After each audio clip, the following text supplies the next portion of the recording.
किसी का name same Ram has killed Ravan same है नेम भी है तेरा बना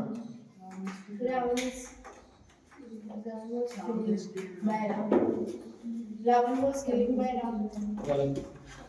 पता है क्यों नहीं बन पा रहा क्योंकि रटा हुआ आया नहीं है तेरे एग्जाम में मैंने कुछ भी नहीं किया मेरे यहाँ हेज लगा जैसे और हेज वो बोर्ड वाला लगा रहता है उसने उंगलियां तो पूरी टाइप कर देगा ठीक है तो टाइप करने के टाइप कर रहा है तो इसका सिंपल सा लॉजिक है तुम्हें सीखना पड़ेगा और एक्टिव पैसिव वॉइस जो है ना थोड़ा सा मतलब 20 से 30 मिनट का ही टॉपिक है 20 से 30 मिनट सारे एक्टिवेशन हो जाते हैं पर तुम अभी थोड़ा सा 1-2 मिनट में समझोगे ना इधर ध्यान दो सबसे पहले जब भी सेंटेंस मिल जाए वॉइस में तो सबसे पहले चेक करो कि उसके अंदर बाय है ना और उसके बाद अगर ऑब्जेक्ट है जैसे राम अगर पीछे है बाय के बाद क्या बाय से पहले थर्ड फॉर्म है इस बाय के बाद कोई सब्जेक्ट है इस बाय से पहले थर्ड फॉर्म है तो वो सेंटेंस पैसिव वॉइस ऑलरेडी है और अगर ये दोनों नहीं है तो फिर सेंटेंस तो ऐसे चेक करो जैसे इसमें ग्रामर आती है थोड़ी सी तो ये वाला सेंटेंस कौन से टेंस का है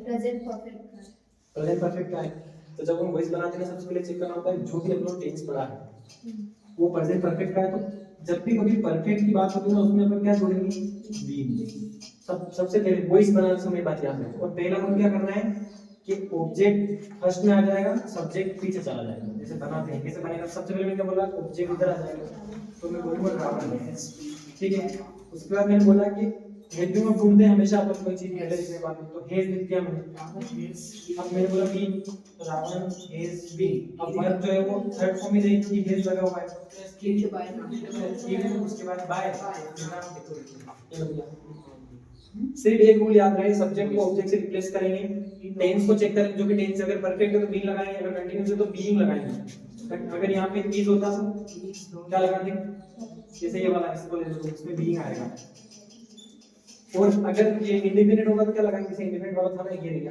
इसमें लगा देते हैं बीइंग और कुछ नहीं इंडिपेंडेंट जो भी उसमें नेक्स्ट वाले की हेल्प में उठा लेंगे जैसे इसका बनाया था जैसे बनेगा अपन सबसे पहले रखेंगे रावण अब सेकंड नंबर पर ढूंढते हैं हेल्पिंग वर्ब तो हेल्पिंग इसमें है क्योंकि सेकंड फॉर्म है मतलब पास्ट का है तो सेकंड फॉर्म है पास्ट का तो इंडेफिनिट हुआ इंडेफिनिट वाले में नेक्स्ट वाले के जो उठाएंगे नेक्स्ट वाला टेंस जो है तो इसका नेक्स्ट वाला टेंस क्या है कौन सा पास्ट का उसकी हेल्पिंग वर्ब क्या है वाज और वर्ब क्या उठेगी उससे वाज रावण वाज उसके बाद वर्ब की थर्ड फॉर्म हमेशा वर्ब की थर्ड फॉर्म ही आएगी इसमें फिर उसके बाद आएगा बाय फिर क्या आएगा अब मतलब तुमने जो बताया इसमें बताया था ना वो Ravan is killed by Ravan ये गलत था है ना ये आएगा वो तो समझ में आया देखो वापस रिवाइज करो इसको अगर इंडेफिनिट होगा नेक्स्ट वाले के थ्रू उठाएंगे सब्जेक्ट को ऑब्जेक्ट से चेंज करेंगे वर्ब हमेशा थर्ड फॉर्म में रहेगा वर्ब के बाद बाय कंपलसरी आएगा एक बात क्लियर सेकंड नंबर पे अपने हेल्पिंग में ढूंढते हैं नेक्स्ट वाले को उठा लेंगे उसके बाद कंटिन्यूस में क्या करेंगे बीन लगा देंगे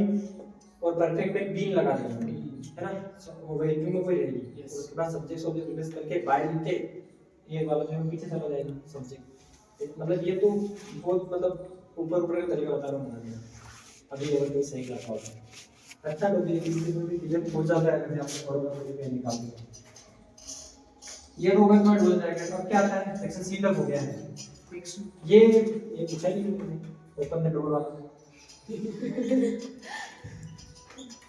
क्या है तुम्हारी गलती है ये कभी मेरे पूछ रहा होता तो पहले ही सीख जाते मैं लाइफ में तो ये वाले सेंटेंस जो होते हैं जिसमें ना हेल्पिंग रहते हैं ना वो टेंस रहता है इंपेरेटिव सेंटेंस कहलाते हैं वो ये क्या बोलते हैं उसको गेट लॉस्ट हो गया स्टैंड अप हो गया सिट डाउन हो गया आज्ञात्मक आई कम हां इंपेरेटिव सेंटेंस में इंस्ट्रक्शन दिए जाते हैं मैं बोल रहा हूं ओपन द डोर डोर खोल दो रिक्वेस्ट कर रहा हूं प्लीज गिव मी मार्कर तो रिक्वेस्टेड हो गया इंपेरेटिव एडवाइस दे रहा हूं you should respected your parents ये तीनों टाइप के सेंटेंस होते हैं इंपेरेटिव सेंटेंस में सबसे आगे लेट लग जाता है जैसे इस वाले में यहाँ लगेगा लेट उसके बाद सबसे पहले इसका फॉर्मूला यही है लेट उसके बाद आएगा ऑब्जेक्ट ठीक है उसके बाद आएगा और यहाँ पे आएगा बी प्लस ऑब्जेक्ट ये सेंटेंस ऐसे बनेगा लेट आ जाएगा सबसे पहले ऑब्जेक्ट क्या था ये तो उसके बाद आएगा बी बना क्या आ जाएगा ओपन स्ट्रक्चर क्या है लेट कंपलसरी लेकिन सबसे आगे उसके बाद ऑब्जेक्ट आएगा फिर डिटेल फिर वर्क करेगा ये एक और तरीका है इसको बनाने ठीक है अब सेक्शन डी तुमने पढ़ रखा है, यहाँ तक जर्नी हो गई है सेक्शन ए बी और सी। डी वाला, डी वाले में 12th वालों के जो है ना वो 5 + 3 + 4 ये कॉन्सेप्ट होगा। 5 नंबर का एक एक्सट्रैक्ट आएगा। एक्सट्रैक्ट मतलब वो चीजें जो किताब से पैसेज के रूप में आती है, और 3 नंबर का वो एक्सट्रैक्ट जो पोएट से आता है, और 4 नंबर का वो एक्सट्रैक्ट जो एक और किताब से आता है। मतलब ये पैसेज ही है, पैसेज को सिर्फ किताब से उठा के दिए। पहले पैसेज कौन से थे? अनसीन वाले। इस वाले पैसेज कौन से हैं? सीन वाले। सीन वाले मतलब जो तुमने किताब में पढ़ रखे हैं उनके हिसाब से तुमने पढ़े हैं, वो अलग बात है। ये सारा फॉर्मेट अब तुम्हारे थोड़ा सा कंटेंट चेंज हो, तुम्हारे दो ही आ रहे हैं यहाँ पे ना, 3 + 3 है तुम्हारे।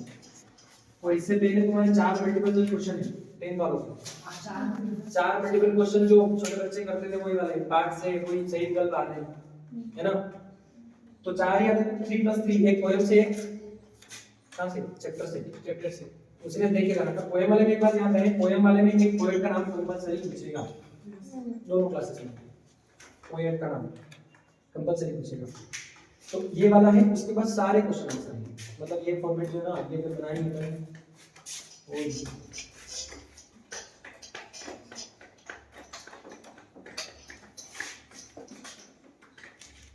यहाँ पे सेक्शन ए हो गया, ये बी हो गया, उसके बाद ये सी हो गया जो भी पढ़ा, उसके बाद डी स्टार्ट होता है। डी वाले में पहले 12th वाला को पूरा करते हैं। सबसे पहले आएगा 5 नंबर का, फिर 3 नंबर का, फिर 4 नंबर का, इसके बाद फिर 10 नंबर, फिर 6 नंबर, फिर 4 नंबर, फिर 3 नंबर और फिर 3 नंबर। नहीं गलत कुछ, यहाँ पे 6 होगा ना। देखिए देखा है कभी? पेपर देखा था, पेपर सेंड किया था मॉडल पेपर, मैंने उसमें देखा हुआ है। ये ना 2-2 नंबर के क्वेश्चंस हैं जो छोटे वाले हैं। 5 = 10, 2-2 नंबर के क्वेश्चन कहाँ से आएंगे? 12th वाले से, तुम्हारे काम ही नहीं आएगा। इसमें 5 क्वेश्चन आएंगे 2-2 नंबर के, वो लेसन 1 से लगा के लेसन 8 तक, गोइंग प्लेसेस तक। और अगर तुम सोच रहे हो अगर हमारे कंटेंट की रेडी नहीं टाइम कम है ना, तो इसमें लेसन 1 से लगा के 5 तक, गोइंग टू वो इंडिगो तक सबसे ज्यादा नंबर के आते हैं। क्योंकि देखो इसमें क्या होता है कि हमारे पास 8 चैप्टर हैं और क्वेश्चन आएंगे कितने करने? 5 और 7 आएंगे। तो इसमें ना एक क्वेश्चन हर चैप्टर से आएगा 5 तक कंपलसरी। तो तुम 1 से 5 तक कंप्लीट करोगे तो अपने अटेम्प्ट कितने करने? 5। बाकी 2 चैप्टर पे काम भी ऐसे कर सकते हो, इसको रिड्यूस कर सकते हो। उसके बाद तुम्हारे इसके बाद पोएम से आते हैं ना 2 नंबर के, 2 आते हैं 3 आते हैं, 2 ही आते हैं, 2 ही आते हैं ना। पोएम से आते हैं ये 2 क्वेश्चन, ये 3 आते हैं, कितने आते हैं? 3 आते हैं। तो पहले वाला से पोएम से वही सेम, इसमें छोटे क्वेश्चन आ रहे हैं, इससे पोएम से आएंगे। पोएम में सबसे ज्यादा इंपॉर्टेंट पोएम कौन सी? फर्स्ट वाली पोएम, सेकंड वाली पोएम, और एक पोएम होगी एक और है ना, हाँ देखो में सारी नेचर की चीजें पूछी जाती है, मैक्सिमम चीजें। तो ये आ जाएगी। उसके बाद तुम्हारे 4 नंबर जो आते हैं वो 2-2 नंबर के 2 क्वेश्चन है, वो जो अभी स्टार्टिंग में ही बात की थी अपने 4 नंबर की, कौन सी? एक्स्ट्रा किताब से, एक्स्ट्रा से, है ना। तो मेरे हिसाब से अगर तुम्हें टाइम हो तो ठीक है, तो ये रिड्यूस करो। फिर यहाँ पे 3-3 नंबर के 2 क्वेश्चन आएंगे। कहाँ से आएंगे? यहाँ से पहले आएंगे। वही एक पार्ट से लगा के 5 पार्ट के वाले में से 3-3 नंबर के 2 क्वेश्चन आएंगे, 6 नंबर तक आएंगे। उसके बाद 3 नंबर का एक क्वेश्चन पोएम से आएगा, सेंट्रलाइज आएगा 100%। फिर 3 नंबर का एक क्वेश्चन जो आएगा वो सप्लीमेंट्री से आएगा, इसको भी तुम छोड़ सकते हो। मतलब ऑल ओवर तुम्हें क्या करना है? 1 से 5 तक वो क्वेश्चन रेडी करने हैं जो 2-2 नंबर के हैं, फिर 1 से 5 तक वो क्वेश्चन रेडी करने हैं जो 3-3 नंबर के हैं। तो ये 6 नंबर लेके जाएगा, ये 10 नंबर लेके जाएगा, 16 नंबर बनाएगा। सिर्फ 2 चीजें। और इसमें भी पोएम तो आई नहीं है। इसके बाद अगर टाइम मिले तो पोएम भी कर लेना, नहीं मिले तो ये इतना ही करो काफी है। क्योंकि बाकी नंबर कहाँ से बन गए? 5 + 3 + 4 12, है ना। 12 और 16 कितने होते हैं? 28। That's the passing marks. और पूरा सेक्शन ए बी और सी बाकी पढ़ा है, इसीलिए मैंने आपसे बोला था ब्लूप्रिंट इज अ कंपल्सरी। तुम्हारा सिलेबस खत्म हो गया, समझ में आया? पूरा ब्लूप्रिंट ये है। देखो क्वेश्चन काउंट करो तुम। पहला क्वेश्चन, दूसरा, तीसरा, चौथा, पांचवा, छठा, सातवां, आठवां, 9, 10, 11, 12, 13, 14, 15 तुम्हारे आते हैं ना? तुम्हारे आते हैं 16 आते हैं। तुम्हारे 16 में मल्टीपल चॉइस क्वेश्चन बढ़ गया ना, इनके नहीं है।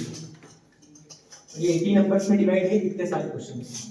सबसे ज्यादा नंबर वाला क्वेश्चन कौन सा है? पहला कॉम्प्रिहेंशन। तुम्हारा जो सिलेबस है वो भी 4 भागों में डिवाइड है, लेकिन यहाँ पे 75 हो जाएगा मार्क्स से, एसी से एसी हो गए बच्चों। बाकी सेक्शन ए 10 नंबर का है, डी वाला कितने नंबर का है बताओ? 16, डी वाला 10, डी वाला 36, 39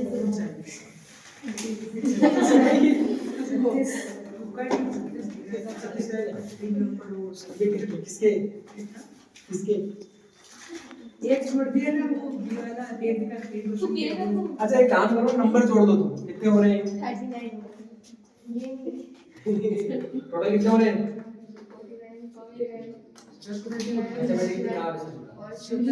वो तो बहुत ज्यादा खराब है।